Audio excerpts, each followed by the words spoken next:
Hi, everybody. Welcome to my homestead and welcome to my channel. My name is Jared.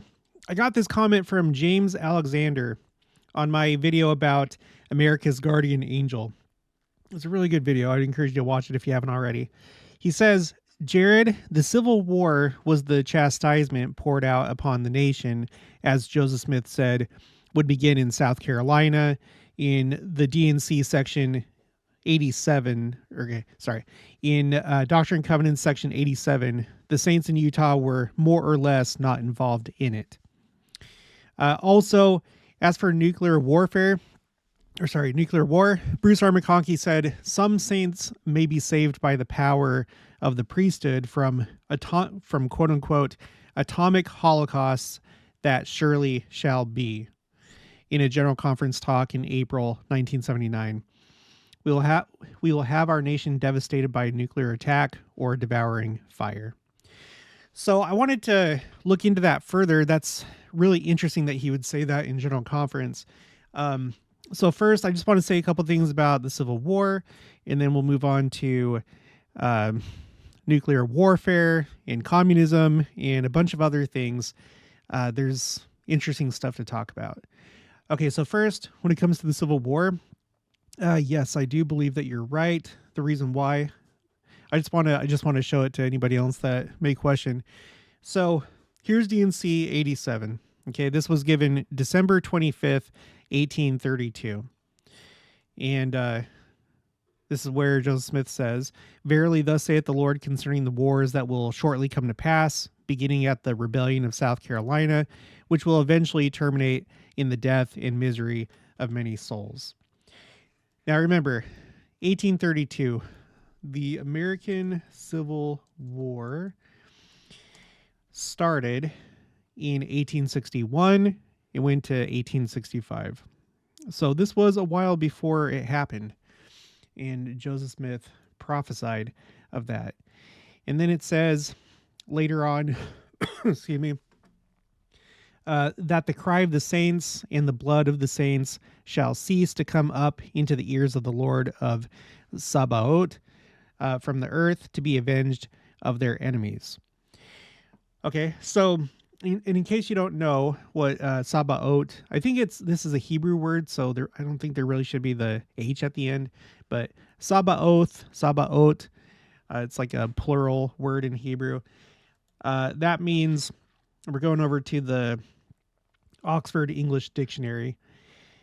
In phrases with Lord or God, chiefly the Lord of Sabaoth, or in early use, the Lord Sabaoth, a title of God as Lord over earthly or heavenly armies. The Hebrew word literally means armies. Okay, so that's what Sabaoth is, armies. Anyway, you'll remember I said that this prophecy was given December 25th. That's Christmas Day, 1832. Now, the timeline, if we look at it, that falls about a year before the saints were expelled from Jackson County.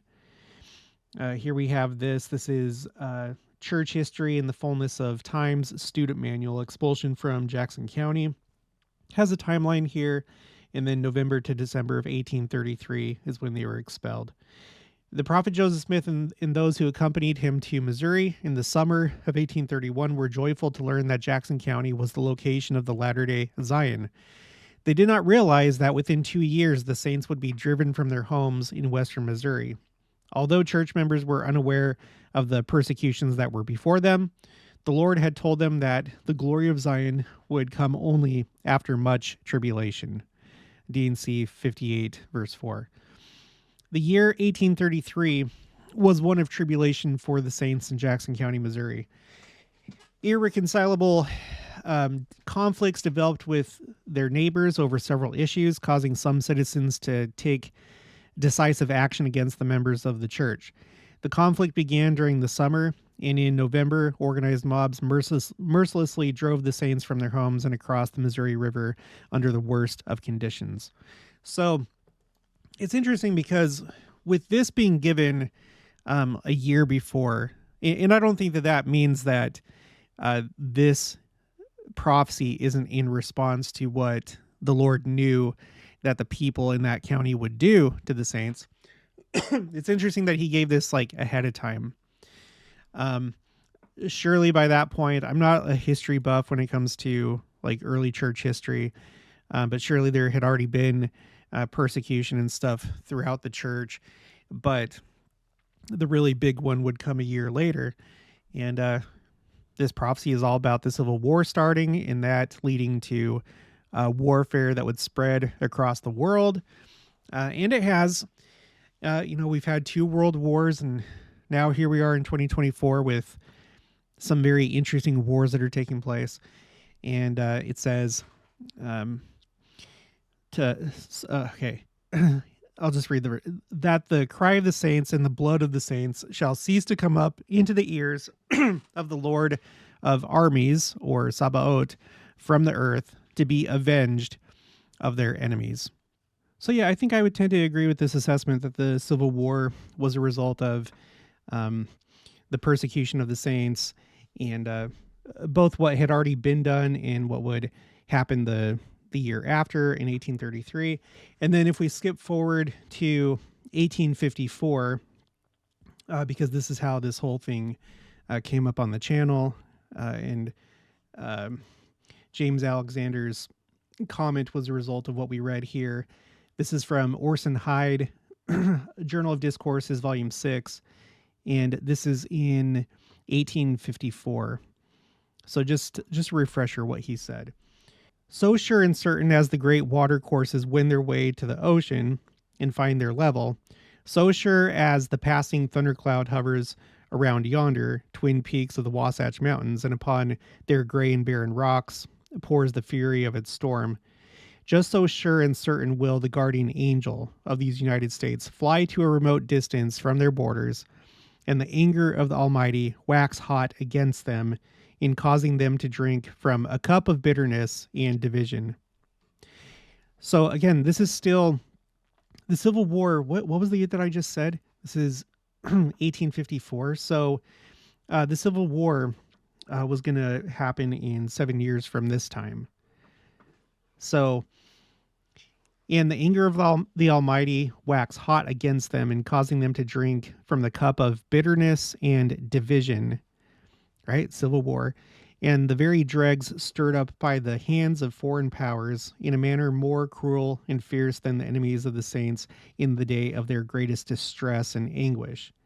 And all this because they laid not to heart the martyrdom of the saints and prophets, avenged not their blood by punishing the murderers, neither succored nor aided the saints after they were despoiled of their goods and homes. Would to God that we forget this part of our experience in the land of our fathers, but we cannot forget it. It is incorporated in our being. We shall carry it to our graves, and in the resurrection it will rise with us.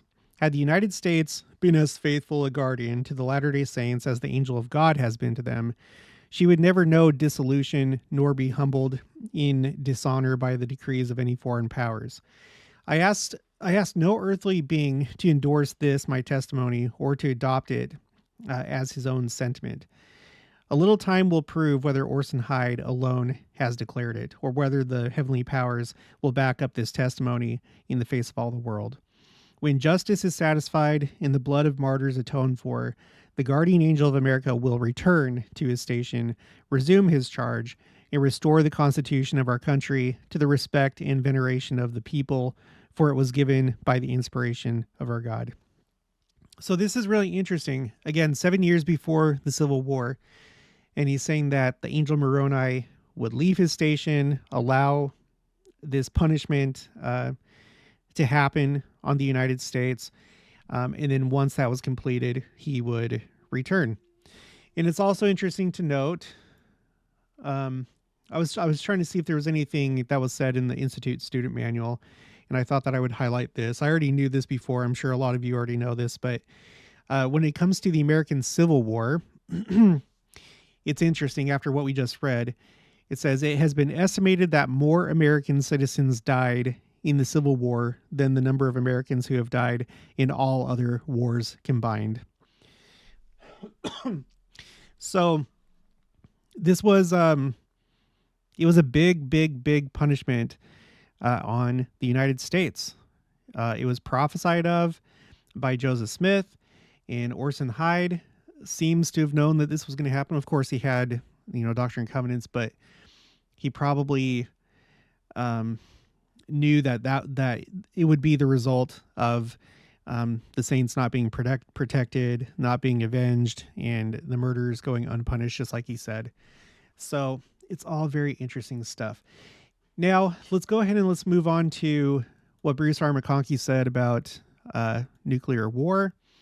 So this is the April 1979 General Conference. The name of the talk is Stand Independent Above All Other Creatures. Bruce R. McConkie, member of the Quorum of the 12 Apostles. Okay, it's toward the end of his talk. He says, "We do not say that all of the saints will be spared and saved from the coming days of desolation. But we do say there is no promise of safety and no promise of security except for those who love the Lord and are seeking to do all that he commands."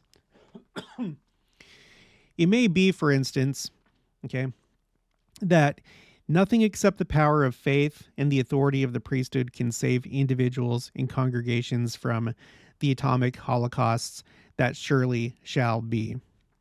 And I just want to break this down in case anybody is like, well, he said it may be. He's saying it may be that the priesthood authority may be necessary to protect individuals.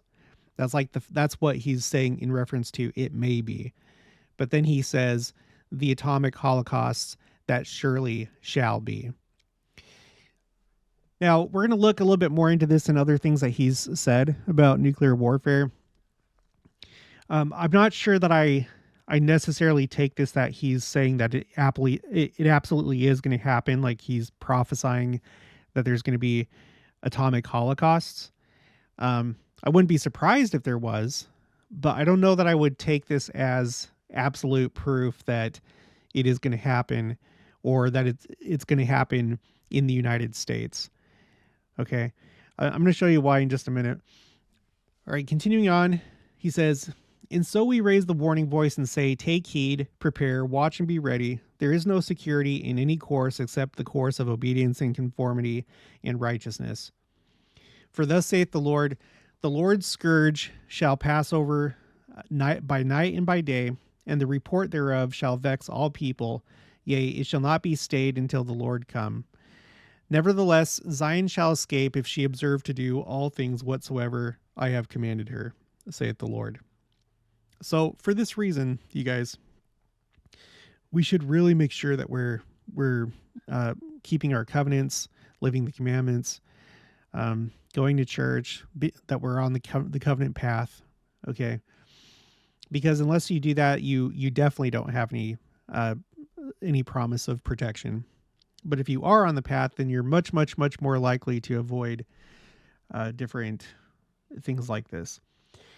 Continuing, "But if she observe not to do whatsoever I commanded her, I will visit her according to all her works, with sore affliction, with pestilence, with plague, with sword, with vengeance, with devouring fire. O God, our Father, wilt thou grant us peace and security and safety in the days of tribulation that shall come like a whirlwind upon all the earth? Wilt thou hedge up the evil powers and open up the way before us, thy people, that as individuals and as a church we may stand independent of every creature beneath the celestial world." All right, so that's what he says here. Again, he doesn't specify the United States or anything like that. But let me read just a few things that he said in Millennial Messiah. In Millennial Messiah, he brings up atomic bombs all the time in many different places. So I'm just going to take a few examples and to show you. I think now I'm not gonna override what he said here, but I think there's a chance that, like I said, he may not be like prophetically saying this, but that he believes that it is absolutely going to happen. Remember, the world in which he lived at the time that this was said was 1979, and the Cold War was going on. The Soviet Union was still around, and there were all these tensions between the West and the East. So it may just be that he, not knowing what was going to happen in the Soviet Union, maybe he thought that, yes, it absolutely is going to happen. But it turns out that the Soviet Union fell. And again, anyway, let's read what he said. In Luke's account of the abomination of desolation that took place in 70 AD, we find these words of the Lord Jesus. And when ye shall see Jerusalem compassed with armies, then know that the desolation thereof is nigh. So shall it be again. So shall it be shortly after the opening of the seventh seal, when all the nations of the earth are gathered at Jerusalem. Then let them which are in Judea flee to the mountains, and let them which are in the midst of it depart out, and let not them that are in the countries enter thereinto.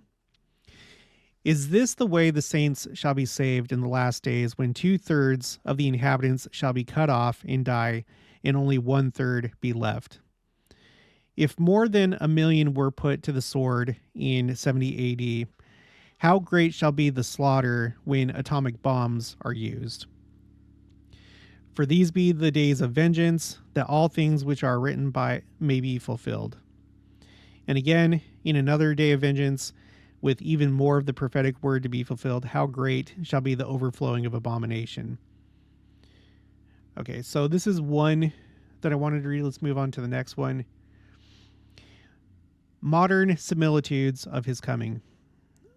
Those who know what lies ahead, and those who have prophetic insight as to the future, find it easy to devise similitudes that are as plain and graphic as those used by Isaiah or of the prophets, or any of the prophets. They can compare the desolations poured out upon Jerusalem in 70 AD with those that will fall upon all men in the last days. They can compare the destructions of the Jaredite and Nephite peoples with the destructions that shall befall the wicked in all nations at that great and dreadful day.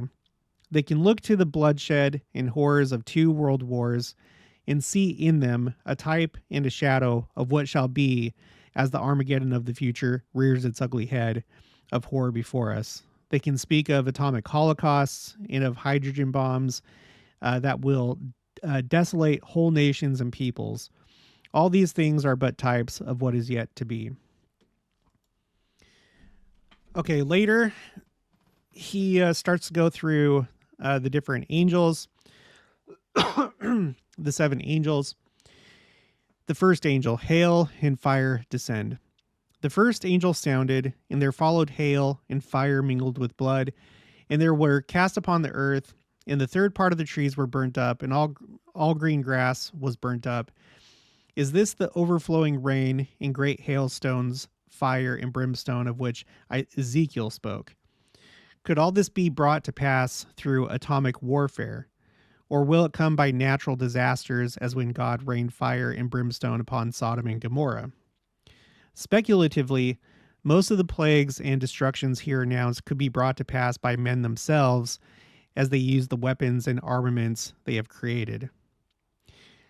So at this part, at least, he's saying that he's speculating that he could see nuclear warfare fulfilling this prophecy. So here he's showing uncertainty. And then later, the second angel, the sea is smitten. And the second angel sounded, and as it were, a great mountain burning with fire was cast into the sea. And the third part of the sea became blood. And the third part of the creatures which were in the sea that had life died. And the third part of the ships were destroyed. We have no way of conceiving what kind of natural calamity would destroy a third part of the sea life and of all ships. Will it be a volcanic eruption of such magnitude as to involve whole continents, or will it be a rain of atomic bombs sent forth by warring nations?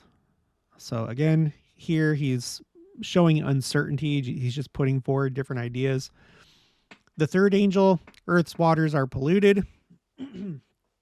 And the third angel sounded, and there fell a great star from heaven, burning as it were a lamp, and it fell upon the third part of the rivers and upon the fountains of waters. And the name of the star is called Wormwood, and the third part of the waters became wormwood, and many men died of the waters because they were made bitter.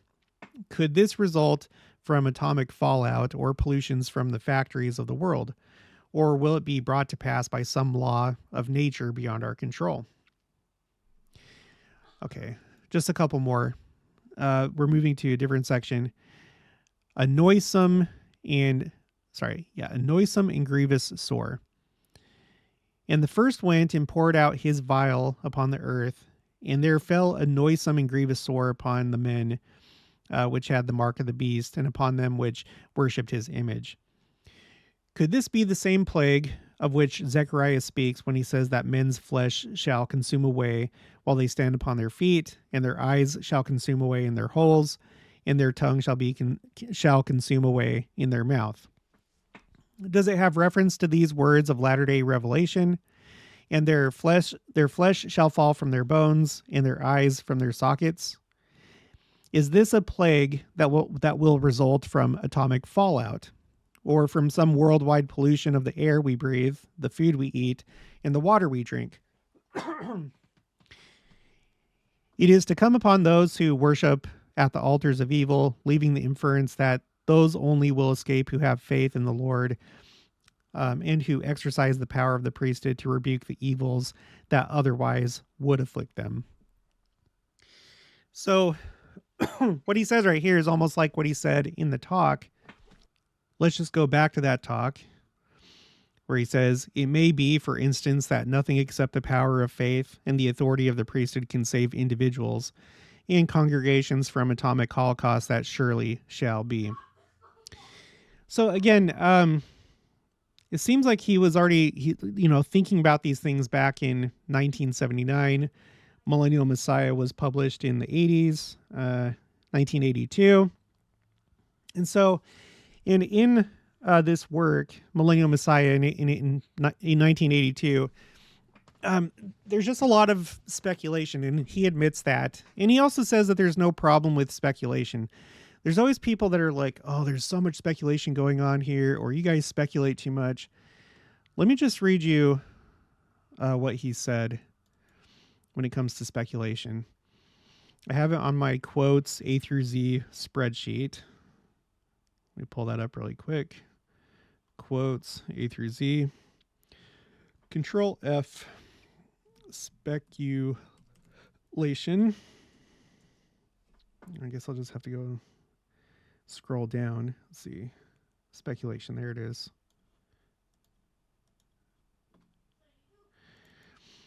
Okay, this is also out of Millennial Messiah. Okay. Pages 413 to 414. Whatever the case may be with reference to these things, something apparently happened in reference to the rainbow in Noah's day, and something is certainly going to happen with reference to it in connection with the Lord's return. We are left to speculate relative to some of these matters, which is not at all bad, as long as any expressed views are clearly identified for what they are. In fact, in our present state of spiritual enlightenment, the Lord deliberately leaves us to ponder and wonder about many things connected with his coming. In this way, our hearts are centered upon him so that we will qualify in due course to receive absolute and clear revelation on many things. So, you guys, speculation by itself is not bad. What is bad is when we teach speculation as though it's truth. What is bad is when you read the scriptures and then you give your own interpretation of those scriptures without backing it up with the words of modern day prophets and apostles. And you'll notice that I do this all the time on the channel. I prefer to rely just strictly off of what the Lord's servants have said, in addition with the scriptures and church publications, because those go through the correlation process to make sure that they're doctrinally sound. And then if I go off and start wondering about things, or in other words, thinking about possibilities, which is fine, I'll always say that. You'll notice that I say things like, I don't know, it could be, maybe, possibly. This is the right way to express your views. And I've noticed that some people aren't very good at that. They will just declare things because it makes sense to them, rather than relying on reliable sources. they'll express their opinions as fact and not use phrases like I think, or it's possible, or maybe, or possibly.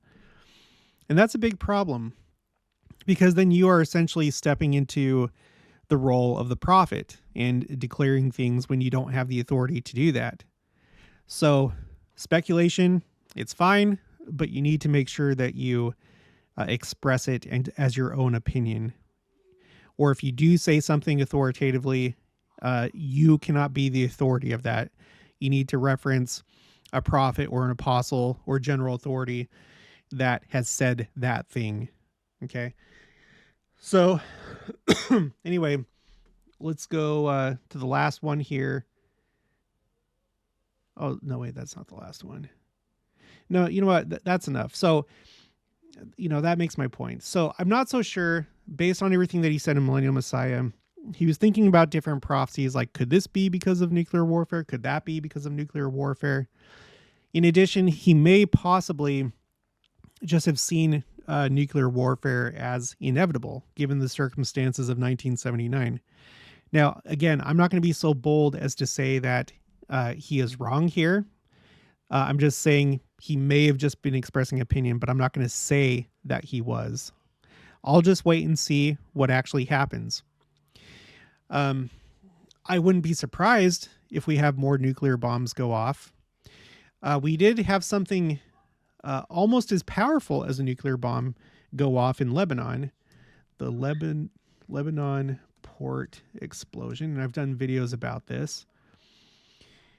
This explosion was the third largest urban explosion ever recorded, only behind Hiroshima and Nagasaki.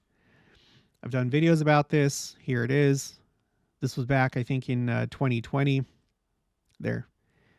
Does that not look like a nuclear bomb? It wasn't. It was ammonium nitrate that ignited at a warehouse in the port of Lebanon. But it is the third largest man-made urban explosion ever recorded. It was almost as strong as those bombs in Nagasaki. But I would not be surprised if we have actual nuclear bombs that go off, whether they be tactical or strategic. The tactical ones are smaller, strategic are larger. They're mostly for deterrent purposes. The strategic ones are. And, I think that we're kind of like conditioned to think a certain way, because like when we watch movies, that the big thing is going to happen at the climax of the story. There's a big weapon like Star Wars. There's the Death Star. It's a space station that can destroy planets. And they do actually destroy a planet, Alderaan, before the climax. But you're expecting it to be used or seen, or you expect to see the full fury of it when it's most dramatic during the climax of the story. And I think that we look at this world the same way. We know that we have nuclear weapons. They've been used already, but they were smaller the first time than what we have now. And so surely in the climax of this story of the last dispensation, nuclear bombs are going to be involved. And that may be true. I wouldn't be surprised.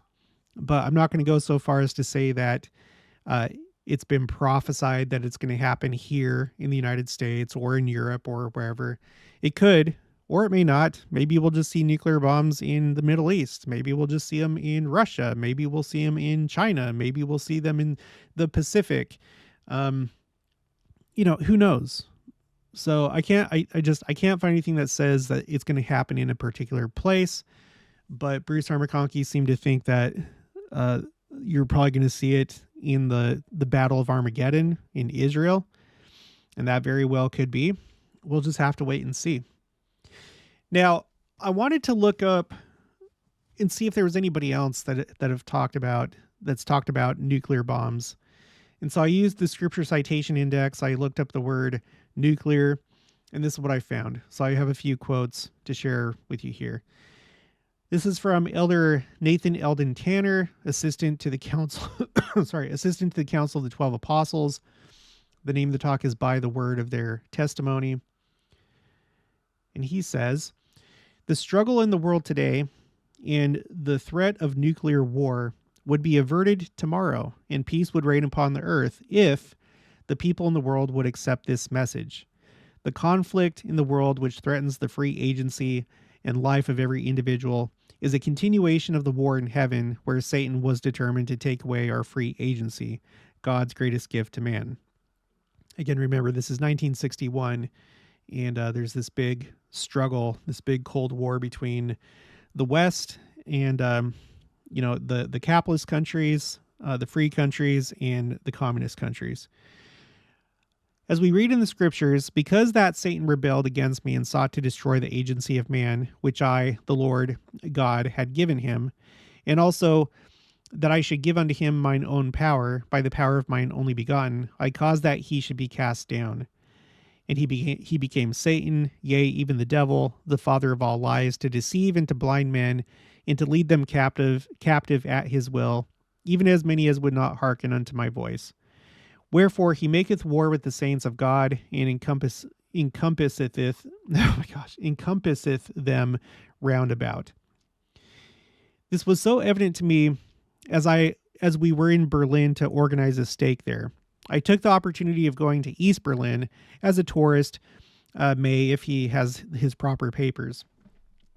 Here we have an outstanding example of the contrast of conditions and the way of life in a divided city where the East is under the domination of a dictator, where man has been robbed of his freedom and is now a slave of the state, and the other part of the city where he still enjoys much of his freedom.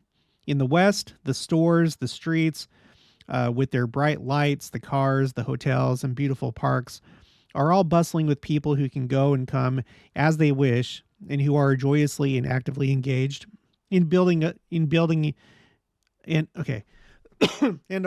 actively engaged in building and other industrial development. While in the East, under the domination of man, you see very few people on the streets, a very limited number of cars, a drab-looking city with ruins on all sides, and the people with an attitude of despondence, despair, and defeatism, knowing that they are at the beck and call of a foreign antichrist dictator with policemen and soldiers on every side to see that they do as they are told and that they cannot escape. Why? Is it because they are so happy and prosperous and contented with conditions there? Satan is at work, my brethren and sisters. Our freedom is at stake. It is the responsibility of everyone who calls himself a Christian, and particularly for every member of the Church of Jesus Christ of Latter-day Saints, and more particularly for every holder of the priesthood of God, to take a firm stand and a determined stand against evil. It is my testimony to you, my brothers and sisters, wherever you may be, that God has given us the solution to our problems, the plan by which we can enjoy peace in the world and peace in our lives. I plead with you, everyone, wherever you may be, to accept Christ as the Savior of the world and to go forth as champions of our Heavenly Father and His cause and keep His commandments, that we may enjoy His Spirit to be with us at all times. So, here we start talking about essentially the effects of wickedness. He starts out by talking about nuclear war. And, this all resulted from World War II, but then the arms race in these two competing systems. One is a very, very antichrist system. He even called the premier of the Soviet Union an antichrist dictator, them versus the West. These two systems. And now, the Soviet Union has been defeated, but there are still these ideas in the world, and they're creeping in everywhere. They are creeping into our society, and we still have to take a stand and fight against it. Not just complain against it, not just watch or listen to radio shows or watch news stations, but actually do things to combat it, to participate in government, make sure that you vote, and have thoughtful conversations with people rather than just echo chamber radicalism. And, and we can fight back against this. But it all starts with us and us making sure that we're living righteously and living the gospel and being an example for others. That's ultimately really what changes things. It's not so much politics. Before that, it's living the principles of righteousness and helping others to come to Christ, teaching your family, not cowering when you're at work and your peers, want to do something else that's wicked. It's being a righteous disciple of Christ. That's like the first step, and then you can move on from there. Okay, let's move on to the next one. This is The Cause of Liberty by President David O. McKay, also 1961. All right. Today, as we see hovering over the nations of the earth the ever-darkening clouds of nuclear war, we are prone to think that righteousness among men is waning. In our own beloved country, a land choice above all other lands, we are grieved and shocked when the Supreme Court renders a decision ruling that it is unconstitutional for the federal government of any state to require belief in the existence of God as a qualification for public office. Also, we experience apprehension when we know that enemies to our Republican form of government are becoming more blatant, when we see political demagogues seemingly more successful, drunkenness and immorality flauntingly defiant. Seeing these conditions, we wonder whether mankind is growing better or worse. In private life, disappointments, adversity, sickness, and sorrow make us discouraged and sometimes despondent. Okay, let's move on. Elder A. Theodore Tuttle of the First Council of the 70, The Change in Juan Fulano is the name of the talk. Obedience to divine law and righteousness proceed. Okay. Obedience to divine law and righteousness proceed, not follow, peace. Peace comes not as an endowment or gift. Like happiness, it is ultimately obtained not by working or seeking for it per se, but rather it comes as an outgrowth, a byproduct, as it were, of righteousness. It comes as a blessing to those who are righteous. Again, like I was saying earlier, it's great to be involved in politics. We should. But even more important is doing the work of salvation, spreading the gospel, and making sure that you yourself are a citizen of Zion, that you're living righteously. Okay, continuing. The fear of such things as atomic war is a misunderstanding of the destructive force which causes war. Yeah. It's like we're focusing on the symptoms or the potential symptoms rather than the actual core of the problem. And the core, again, is not politics. Before that, it is righteousness. Okay. It did not take nuclear physics to destroy the Nephites who lived on this continent 1,500 years ago. The destructive power was sin and disobedience to divine law. The weapons used were bows and arrows. Today, the destructive power is sin and disobedience to divine law.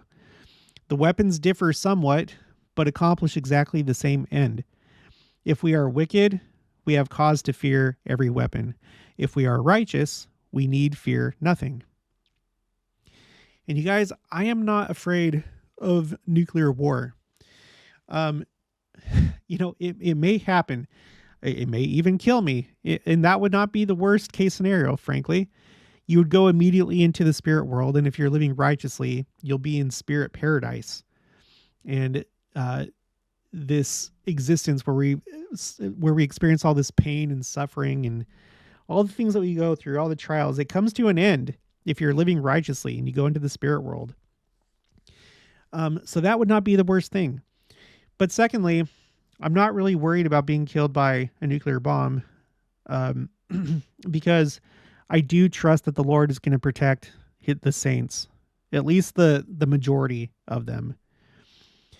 And even if you do get affected by warfare or sickness or radiation poisoning or whatever, we have examples all the time of people that weather those trials and they come out stronger. So I'm not worried about any of it. And it has not been predicted that it will happen. Unless Bruce R. McConkie really was like, no, it is going to happen. I'm saying this prophetically. And if it does, then so be it. Just live righteously. Okay. Continuing on. This is Ezra Taft Benson, but at this time he's in the quorum of the 12 apostles. The name of the talk is He is Risen. There are those, however, who act as though they do not believe in eternity or a resurrection. They cower at the thought of nuclear war. And to save their own bodies, they would have peace at any price. Yet, the best assurance of peace and life is to bring strong morally and okay, what? And yet, the best assurance of peace and life is to be strong morally and militarily. But they want life at the sacrifice of principles. Rather than choose liberty or death, they prefer life with slavery. But they overlook a crucial scripture. Fear not them which kill the body, but are not able to kill the soul, but rather fear him which is able to destroy both soul and body in hell. That's from Matthew 10:28.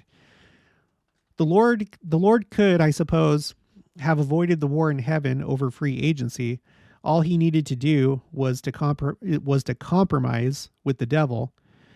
But had he done so, he would have ceased to be God. Yeah.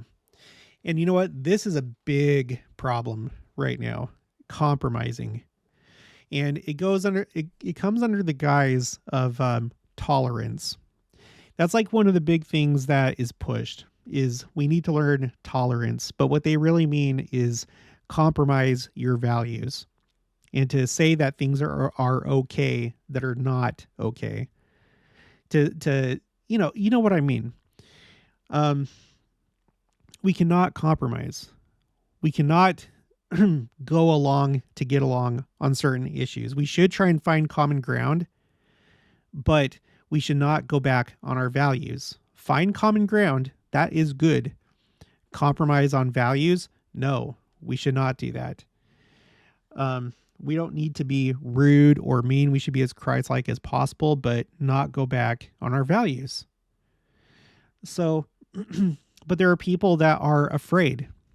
They're more concerned about their peers or society. They're more concerned about being rejected than they are about the principles of the gospel. And so they try and like make it work. They try and like marry the two together so that they can avoid conflict. The way I see it is there's basically three groups of people.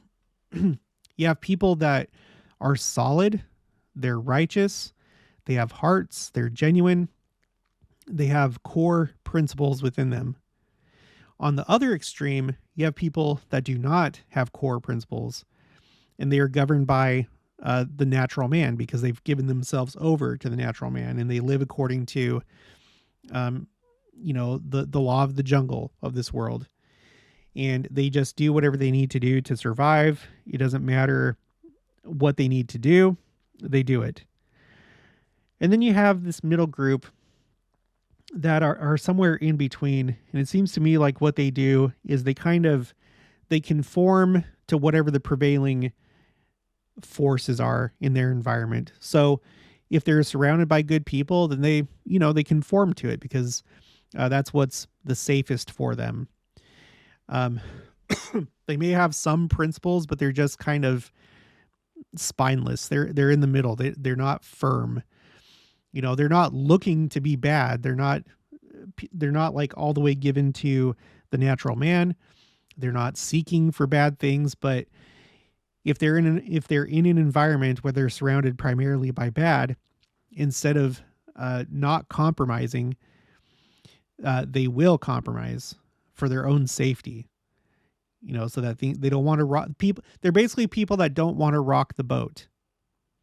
The don't rock the boat crowd. So people over here that stand firm with when it comes to their values, people on the opposite side that are natural men that do things according to the natural man, that don't have core values, and then people in the middle that are wishy-washy, that just kind of they conform to their prevailing environment.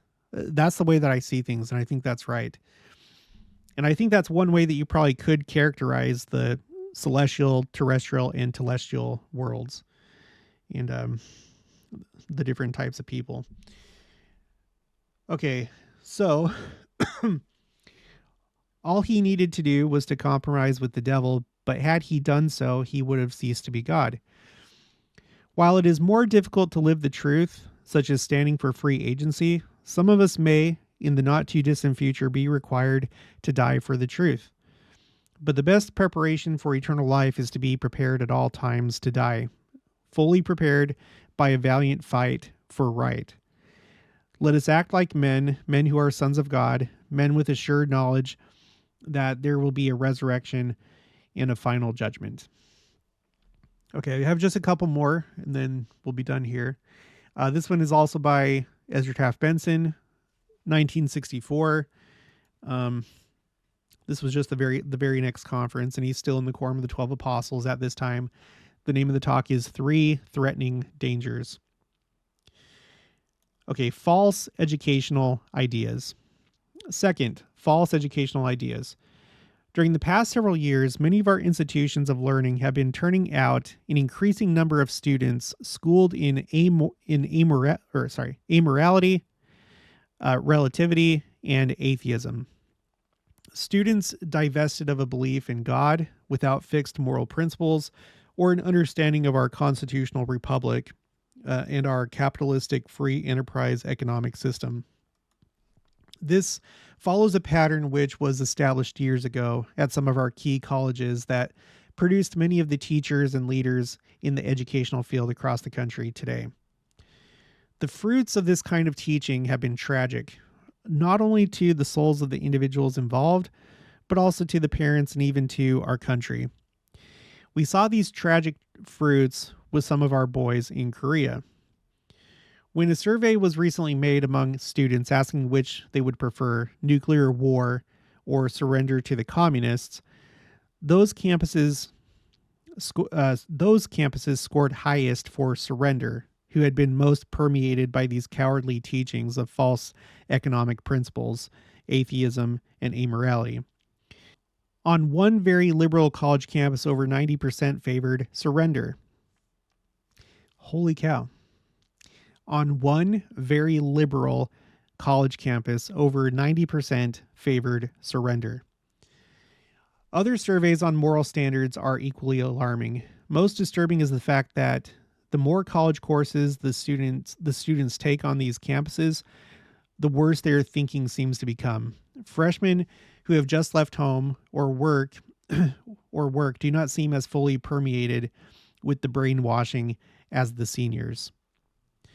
Some alumni of various schools have expressed concern. One alumnus from Yale wrote a book a few years ago entitled God and Man at Yale. Another group, which includes Teddy Roosevelt's hero son Archibald from Harvard University, established the Veritas Foundation and wrote a book, Keynes at Harvard, explaining the degree to which the destructive Fabian economic philosophy has permeated educational institutions and government. Concerned educators have begun to write books. Professor E. Merrill Root authored Collectivism on the Campus and Brainwashing in the High Schools. Dr. Max Rafferty, now State Superintendent of Schools in California, wrote Suffer Little Children and What They Are Doing to Your Children. In the school history textbooks of recent years, some of the greatest phrases in American history have been dropped. This Week magazine recently surveyed history books issued before 1920 and since 1920. Patrick Henry's famous words, "Give me liberty or give me death," appeared in 12 out of the 14 earlier texts, but only 2 out of the 45 recent texts. Perhaps this might help explain the percentage of students who are willing to surrender to communism. Okay, just a couple more. Excuse me. This is At the time, Elder Gordon B. Hinckley of the Quorum of the 12 Apostles. The name of the talk, An Angel from on High. The long, long silence broke. Okay. He says, we in this good land of America are now hearing much debate concerning the treaty designed to reduce the likelihood of nuclear attack on this continent. There is much talk of a balance of power and a balance of terror. In the context of this current discussion, I should like to read to you what the God of heaven said long ago concerning this land as recorded in the book of which we are speaking. Behold, this is a choice land, and whatsoever nation shall possess it shall be free from bondage and from captivity and from all other nations under heaven, if they will but serve the God of the land, who is Jesus Christ. So again, it really comes down to that. Now, things do not look good in the United States, but it's probably not as bad as some other places in the world, but it's not a good trend. Okay, and this is also Gordon B. Hinckley. At this point, he is second counselor in the first presidency, October 1985. Questions and answers. Brethren, I have appreciated this meeting and all that has been said. I pray for the Spirit of the Lord to guide me in that which I say in conclusion. Notwithstanding our repeated request that members of the church discuss their questions and problems with their bishops and stake presidents, a vast amount of mail constantly comes to the office of the first presidency. Many of these letters are fraught with sadness. They tell of personal tragedies, of families in distress, of broken homes and broken hearts. In reading them, I'm at times almost overwhelmed by the great burdens that many people carry. Some also ask questions of fact concerning the church and its operations. Others ask questions on policy and doctrine. Rather than speaking in the usual way tonight, I have thought that I might conduct an interview with myself based on some of these questions, as well as on the questions we frequently receive when the media confront us. I will ask the question and then attempt an answer as time permits. Okay, so number 9. What about the arms race and particularly the nuclear arms buildup? Again, it is a sad commentary on our civilization that the peace of the world hangs on a balance of terror. No one understanding the facts can doubt that a rash decision could lead to the extermination of the race. It is to be hoped that representatives of the great powers will continue to talk and will seek a sincere and earnest desire to find ways to ameliorate the terrible threat which hangs over the world. I am of the opinion that if a catastrophe is to be avoided, there must be widely cultivated a strong and compelling will for peace on the part of men and women in all nations. Let us who are followers of the Prince of Peace pray with great faith in his name that the world may be spared a consuming catastrophe that could come from some misadventure. So here, it seems that he's saying that it can be avoided, that it's not absolutely going to happen when it comes to nuclear bombs, that it can be avoided, that we should hope that it is avoided rather than it's certain. And so that kind of contradicts a little bit what Bruce R. McConkie says if he is actually saying that atomic holocausts are surely going to happen. Again, he may have just been expressing his opinion in a strong way, but Gordon B. Hinckley says, let's hope and pray that it can be avoided. And I think that it can. So I don't know that there's absolutely a prophecy that says that it has to happen. I don't know if there's other statements out there where someone says something similar to Bruce R. McConkie. So that's my position. I'm going to say that, yeah, it very well could happen. It may even be likely, but we'll just have to wait and see. And I'm not sure if he was saying that it's 100% going to happen, but he could be. I'm not going to override him. So I'm just going to wait and see.